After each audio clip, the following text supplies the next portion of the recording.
Salut, et toujours dans cette petite série, où placer, donc là aujourd'hui, où placer son tunnel. Donc on a vu où placer le potager, où placer le verger, pour tous ceux qui n'ont pas vu, allez les voir. Ça permet à cette époque-là de l'année de se remettre en question, de se dire tiens, est-ce que je l'ai bien placé, est-ce que Roda va me donner des conseils, est-ce que je peux apporter des conseils à toute la communauté, ça c'est hyper important. Alors pour le tunnel, attention, là si on parle dans des lotissements, vérifiez bien si vous avez le droit, parce que malheureusement, dans certaines localités, vous n'avez pas le droit de mettre du tunnel. Donc j'ai fait une petite vidéo, allez la voir, vous tapez tunnel, et puis vous verrez bien cette petite vidéo où vous avez le droit ou pas, et je vous donne plein de conseils avant d'acheter un tunnel, parce que par exemple, un tunnel comme là où je suis, ça vaut quand même 3-4 000 euros. Donc c'est dommage d'avoir acheté ça, et puis qu'on vous dise au bout de tant de temps, non, il faut le démonter parce que vous n'avez pas le droit. Donc faites attention. Allez, on peut aussi se passer d'un tunnel comme ça, on peut faire des petits tunnels nantais qui permettent d'avancer un petit peu au début de saison ou de prolonger en fin de saison, les petits tunnels nantais, ces petits tunnels qui montent à 1,20 m, ça on ne peut pas vous les interdire, normalement il n'y a aucun souci. Et puis aussi les petits châssis, ça normalement c'est possible. Bon, vérifiez quand même, on ne sait jamais par rapport à votre lotissement. Mais pour tous ceux qui ont la chance de pouvoir se procurer un tunnel, donc soit d'occasion ou soit à l'achat, donc vous regardez sur internet, il y a pas mal de, maintenant ça y est, il y a pas mal, vous regardez des avis, tout ça, je vais pas faire de pub, voilà, vous allez chercher vous-même les petits tunnels, et allez, je vous dis, en Bretagne, il y a pas mal de petites boîtes qui vendent des tunnels de qualité. Après sur Amazon, vous en avez la variété, allez, je vous le dis, Richel, ça Richel, c'est nos tunnels à nous professionnels, où là maintenant ils en vendent un petit peu sur internet, sur Amazon. C'est très cher, c'est vrai, mais j'en ai un là, un petit ici, ça fait 30 ans que je l'ai. Il commence un petit peu à rouiller dessus, parce que je sais plus comment ils appellent ça dessus, ce qu'ils mettent. Je suis pas professionnel là-dessus de tunnel, mais vous me le direz dans les commentaires. Et là, à fur et à mesure que on le descend, on le remonte, et ça s'est un petit peu enlevé, mais au bout de dizaines d'années, c'est pas mal. Donc là, les tunnels. Donc comment, où placer son tunnel de culture? Alors l'ensoleillement, pareil, il faudra un minimum 6 à 8 heures de soleil par jour. Ça c'est hyper important parce que vous voyez ici, moi, voilà, là, alors moi j'ai fait exprès de cette partie-là, il y a des arbres pour pouvoir faire mes boutures et puis aussi de rafraîchir un petit peu le tunnel, parce que ici j'appelle ça le tunnel chaud, parce que là quand ça tape, je peux vous dire qu'il fait très chaud. Le tunnel juste à côté il est moins chaud, et les deux autres tunnels là-bas que j'ai, ils sont vraiment près d'un petit bosquet de bois et tout, et ils sont vraiment plus froids, et le soleil, lui, le temps qu'il tourne, là-bas, toute la matinée, c'est à l'ombre, et c'est un choix personnel par rapport à la culture que je veux établir. Là-bas, ça me permet d'avoir que à peu près une bonne partie de la journée, c'est-à-dire une moitié de journée d'ensoleillement. Ça c'est choisi. Ici, je veux que ce soit à 100%, et ici, à peu près, on va dire, à 80%. Voilà, c'est comme ça qu'il faut faire. C'est comme ça que vous allez faire par rapport à l'ensoleillement que vous allez choisir par rapport aux légumes. Mais rien ne vous empêche aussi de faire un verger.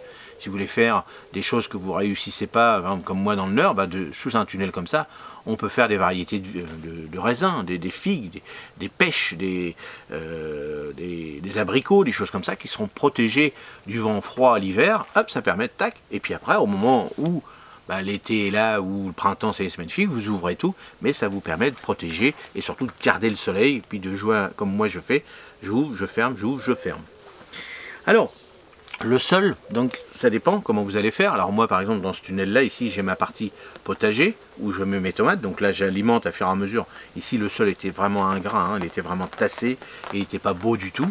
Donc là ici j'améliore, donc j'ai un peu la chance on va dire de mettre mes petits godets qui pourrissent ou autres, ou qui sont en fin de vie. Je remets le terreau parce que le terreau est toujours bon, et puis ça améliore ma structure de mon sol qui est très très argileux ici. Et puis de l'autre côté, là j'ai mis une bâche par terre où je suis là, et puis de l'autre côté j'ai mis toutes mes tables, et derrière il y a mes tables là-bas. Donc toute cette partie là, il y a une bâche posée au sol pour éviter de désherber tous les 5 minutes, et puis mes tables sont posées de l'autre côté, mais ça c'est un choix par rapport à moi. Mais vous, rien ne vous empêche de faire au milieu, avec des planches, par exemple, puis remplir tout ça de terreau, de bonne terre et autres au milieu, puis de chaque côté faire juste un petit passe-pied de 30 cm, et comme ça, ça vous permet, alors en fonction de la largeur de votre tunnel, là c'est un 5 mètres ici, c'est pas mal, 5 mètres, vous voyez, vous faites, mettons 1 mètre, 1 mètre, 1 mètre au milieu, et puis à peu près, vous divisez ça, après il vous reste à 1 mètre, donc 50 cm de passe-pied, ça c'est pas mal. Donc vous regardez en fonction de ce que vous voulez faire. Alors peut-être faites attention par rapport à l'exposition, donc ça c'est important aussi. L'exposition, si vous êtes comme moi par exemple, ici on est au plein sud, moi si je veux vraiment faire des cultures dans l'ensemble de mon potager, ben, je vais peut-être mettre mes tomates ici, qui feront de l'ombre, ben, de l'autre côté qui ne vont pas gêner, et puis ici, ça va se garder, le soleil va être ici, sauf si je veux faire des légumes qui n'ont pas besoin de beaucoup de soleil, donc peut-être que je vais faire mes tomates ici, et puis juste derrière, des légumes feuilles, pour garder un peu de fraîcheur. Mais vous voyez, ça c'est de la technique, on apprend ça à faire en mesure. Donc le vent, bah oui le vent. Bah, si vous mettez un tunnel en plein vent, en pleine par exemple, bah, faites attention parce que ce genre de système là, il faudra faire attention, il faudra automatiquement qu'il soit ancré correctement au sol. Donc la bâche, généralement, la bâche est mise dans le sol, et puis on a des petites ouvertures, c'est-à-dire comme vous mettez plusieurs bâches, bah, vous ouvrez, alors vous voyez ça chez les maraîchers, ils maintiennent ça avec des caisses pour aérer, et surtout les deux bouts là-bas, ils ouvrent complètement les deux bouts, pour que le vent circule, et surtout vos légumes, il faut que ce soit aéré, parce que si c'est fermé en permanence et vous partez au boulot, vous laissez tout fermé, et ben c'est pas bon non plus, parce que c'est comme ça qu'on attrape les maladies. L'humidité, hein, vous voyez, quand vous ouvrez vos tunnels, il y a de l'humidité qui tombe, bah, si c'est pas aéré régulièrement, bah, vous avez plein de maladies. Hein. Vous voyez, même déjà ouvert, il y a plein de maladies ici, parce que cette année c'était pourri. Si j'avais pas la possibilité d'ouvrir, bah, ce serait une catastrophe, hein, j'aurais rien eu du tout. Ensuite, bah, l'accès à l'eau, bah oui, ça, l'accès à l'eau, hein, ça c'est surtout sous le tunnel, parce que sous le tunnel, c'est vous qui allez arroser vos propres légumes. Parce que bon, moi j'ouvre un petit peu, donc là c'est arrosé, mais de cette partie-là, bah, cette partie-là, elle n'est pas arrosée du tout, donc c'est moi qui arrose. Donc si vous n'avez pas la possibilité d'avoir accès à l'eau, c'est même pas la peine d'avoir un tunnel, parce que tout va cramer, tout va pourrir. Et puis le sol, alors ce qu'on peut faire l'hiver par exemple, il y a pas mal d'anciens qui font ça. Ils enlèvent leur bâche tout l'hiver, parce qu'il n'y a aucune culture. Ils mettent rien l'hiver, ils ne veulent pas cultiver, mais par contre tout l'hiver, bah, ils ouvrent, et puis dedans, bah, avec les pluies, tout ça, bah, ça régénère, ça nettoie, comme on dit, hein, s'il y a de la gelée, tout ça, bah, ça nettoie carrément, un bon coup de gelée dans ce sol-là.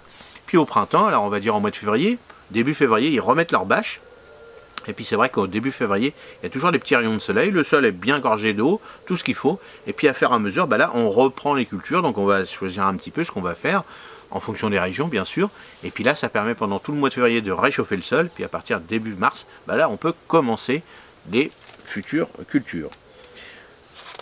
Ensuite, qu'est-ce que j'ai mis? Oui, j'ai bien fait de me faire mes petites fiches. Voilà. Alors j'ai mis la proximité avec la maison. Bah là c'est aussi un système de confort, on va dire. Si votre tunnel est très très loin et puis vous faites souvent de la culture dedans, bah c'est pareil. Après, ça dépend. En fonction de... Vous pouvez faire un petit tunnel sympa, être décoré, c'est pour ça que je vous dis toujours le jardin d'agrément est important. Un tunnel, si vous avez que 300 mètres carrés, un petit tunnel de 50 mètres carrés, c'est pas très très joli non plus. Donc faites attention où vous allez le mettre, à proximité de la maison ou pas. Et comme je vous dis, attention, des fois on n'a pas le droit. Donc tout ça, vous essayez de l'harmoniser, qui rentre dans le cadre de l'ensemble de votre potager. Bon, voilà, vous choisissez, voilà. Après il y a les petites serres, les petites choses comme ça, hein, c'est la même chose, tunnel ou serre, qui sont quand même plus jolies, mais c'est plus le même prix non plus. Et l'accessibilité, c'est-à-dire que bien souvent les hauteurs sont quand même plus basses que, sauf si vous achetez des serres de professionnels, où là ça vaut des millions, bon, donc c'est peut-être pas le but non plus. Attention aussi, en parlant de prix, c'est pas la peine d'acheter des tunnels très très chers si vous faites 3 légumes dessous, ça sert à rien, parce que si vous faites, je vais dire une bêtise, une tomate, bon, une tomate, des vraies tomates comme les nôtres, ça vaut entre 5 et 8 euros le kilo, en fonction de la qualité, en fonction de, voilà, si c'est des bio ou autres, hein, quand je vois les prix, moi. Donc si vous faites de 2 kilos à 10 euros, puis vous achetez un tunnel à 15 000 euros, bon, c'est peut-être pas la peine, hein, peut-être un petit tunnel nantais, ça sera largement suffisant. Donc voyez un petit peu, voyez pas trop grand, avant d'acheter un tunnel, réfléchissez bien aussi, si vous avez l'utilité. Donc, et après, bah oui, la rotation des cultures, attention sous un tunnel, c'est hyper important, parce que la rotation, bon, quand on est à l'extérieur, bon, l'extérieur, bon, avec le vent, la gelée, les pluies, tout ça, bon, même si on oublie un petit peu, bon, les insectes, tout ça, bon, ils vont bouger un petit peu. Mais sous le tunnel, surtout si vous avez des tunnels complètement enterrés, là il va falloir faire attention parce que là bien souvent tout l'hiver ils sont très bien, hein, ils sont dedans, hein, les petits, tout ce qui est pondu dans le sol, tout ce qui va être un petit puceron, si lui il est toujours à 5-6 degrés tout l'hiver, bah, lui le puceron il est toujours là, hein, il n'y a pas de problème. Qu'en pleine terre, à l'extérieur, bah, s'il y a du vent, s'il y a de la flotte, s'il y a des baisses de température, tout ça, bon bah lui il va disparaître. Que sous un petit tunnel, il suffit qu'il y ait vous avez des petites plantations, par exemple comme moi, des petits citronniers, des petites choses comme ça. Si l'hiver est doux, bah, il peut avoir des pucerons en plein hiver, donc faites attention. Donc les rotations, observation, hein, je parle aussi surtout de l'observation de l'ensemble sous le tunnel. La culture sous le tunnel, et ça ce sera ma conclusion, la culture sous le tunnel est beaucoup plus difficile que la culture à l'extérieur. Parce que c'est vous qui allez maîtriser tous les aléas climatiques sous votre tunnel. Donc le plus important, il faut que vos sols restent tout le temps un peu humides, pas trempés, mais jamais secs, parce que sinon ça ne sert à rien. Si vous laissez vos sols complètement secs, bah, ça ne sert à rien, parce que les vers de terre, et tout ce qui est petits animaux, comme je dis toujours, qui sont là, si c'est sec, eh ben, ils vont s'enterrer, ils vont aller ailleurs. Par contre, si c'est bien humide, bien voilà, proportionné tout ça, bah, eux les animaux, tout l'hiver, ils vont continuer. Ils ne vont pas avoir trop une phase d'hibernation. Certains oui, mais pas tous. Et puis ils vont continuer à vous faire votre boulot, à bien alimenter tout ça. Et puis bah, c'est ça le plus important. C'est pas facile, je le sais. Mais bon, voilà. Alors n'hésitez pas les anciens à nous dire comment vous faites pour la culture sous vos tunnels, des petites astuces, ça c'est hyper important. Et puis bah, moi je vous dis à la prochaine vidéo. Allez, salut, merci.